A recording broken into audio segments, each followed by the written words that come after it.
দর্শক, এ পর্যায়ে আমরা যেতে চাই সিলেটে এবং সেখানেও গাজায় ইসরায়েলি হামলার প্রতিবাদে ফিলিস্তিনের প্রতি সংহতি র্যালি করছে বিএনপি এবং সে খবর রাখছেন সহকর্মী হুসাইন সুজাত, যুক্ত হচ্ছেন আমাদের সঙ্গে।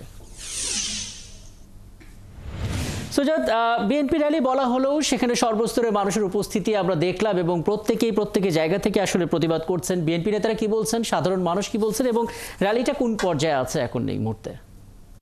দেখুন রাকিব, গাজা উপত্যকায় যে নৃশংস হামলা চালানো হচ্ছে এবং এইখানকার প্রতিবাদী আজকে আমরা যেটা দেখছি যে বিএনপি সিলেটে যে মিছিল করেছে সে আসলে বিএনপির মিছিল না, এটি গণমানুষের মিছিলে পরিণত হয়েছে। সিলেটের কোর্ট পয়েন্ট থেকে শুরু হয়ে মিছিলটি জিন্দাবাজার হয়ে এই মুহূর্তে আম্বরখানায় এসে পৌঁছেছে। সেখানে কিন্তু মানুষজন এখনো যেমন সমবেত আছেন। কিছুক্ষণ আগে সেখানে বক্তব্য দেওয়া হয়েছে এবং মানুষের যে একটা ক্ষোভ রয়েছে সেই ক্ষোভটা কিন্তু সাধারণ মানুষ আজকে এই বিএনপির মিছিল এসে জ্বালিয়েছেন। এবং এই মুহূর্তে আমাদের সাথে যুক্ত আছেন সিলেট মহানগর বিএনপির ভারপ্রাপ্ত সভাপতি রেজাউল হাসান ফয়েজ নদী। আমরা ওনার সাথে একটু কথা বলবো। আছেন, আপনারা তো দেখলাম মিছিল করলেন, হাজারে হাজার মানুষ ছিলেন, আপনারা এই মিছিলের মাধ্যমে কি বার্তা দিচ্ছেন? ধন্যবাদ আপনাকে। আপনি নিশ্চয়ই লক্ষ্য করেছেন যে আমরা এইমাত্র আমাদের দলের ভারপ্রাপ্ত চেয়ারম্যান জনাব তারেক রহমানের নির্দেশে এবং দলের সিদ্ধান্ত মোতাবেক সিলেট মহানগর বিএনপির ব্যানারে আমরা এই পবিত্র নগরী সিলেটে আমাদের ফিলিস্তিনে বর্বরোচিত হামলা এবং গণহত্যার প্রতিবাদে আমরা বাংলাদেশ জাতীয়তাবাদী দল, ছাত্র দল, যুব দল, স্বেচ্ছাসেবক দল, ওলামা দল, জাফর সহ সিলেট শহরের সম্মানিত ব্যবসায়ীবৃন্দ, ইভেন সাধারণ জনগণ আজকে এই গণহত্যার প্রতিবাদে মিছিল করেছে, বিক্ষোভ ফেটে পড়েছে। এবং আজকের এই মিছিলের মূল প্রতিবাদ্য বিষয় হচ্ছে আমরা বিশ্ব বিবেককে জাগ্রত করার আহ্বান জানিয়েছি এবং আমাদের ওআইসি সহ জাতিসংঘের এই ভূমিকার ব্যাপারেও আমরা কথা বলেছি এবং আমরা প্রত্যাশা করছি অবিলম্বে এই গণহত্যার প্রতিবাদে বিশ্ব বিবেক জাগ্রত হবে এবং ঐক্যবদ্ধ হয়ে এই গণহত্যার প্রতিবাদ করবে।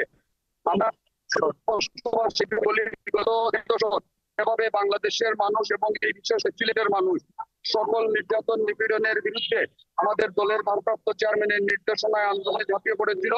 আজকেও সিলেটের মানুষ আমাদের দলের চেয়ারম্যানের নির্দেশনায় হাজার হাজার মানুষ আজকে রাজপথে নেমে এসেছে এবং ভবিষ্যতেও এই দেশের অত্যাচারের বিচারের বিরুদ্ধে বাংলাদেশ মিছিলের মূল আজকে তো আমরা মিছিল করলেন, মিছিলে বিএনপি ছাড়াও অনেক সাধারণ মানুষ অংশ নিয়েছে। আগামী এই গণহত্যার প্রতিবাদে আপনাদের কি ভাববেন? আমরা আজকে মিছিল আমরা র্যালি করেছি। আচ্ছা, আমরা র্যালি করেছি। আমরা এই ইসরায়েলি আগ্রাসন সেটার প্রতিবাদে আমাদের পার্টির বা চেয়ারম্যান গ্রেফতারের নির্দেশনায় বাংলাদেশের প্রতিটি বিভাগের আজকে বিএনপির লোক ছিল না, কারণ সেটা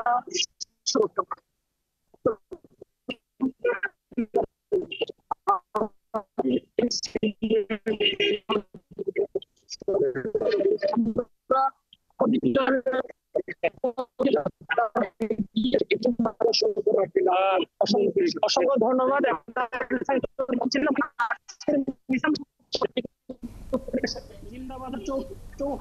হ্যাঁ, আমরা অনেকগুলো তথ্য জেনে নিলাম। নিশ্চয়ই আপনার কাছ থেকে যে প্রতিবেদন পাবো সেখানে আসলে র্যালির ছবি, সবার বক্তব্য আমরা জানতে পারবো এবং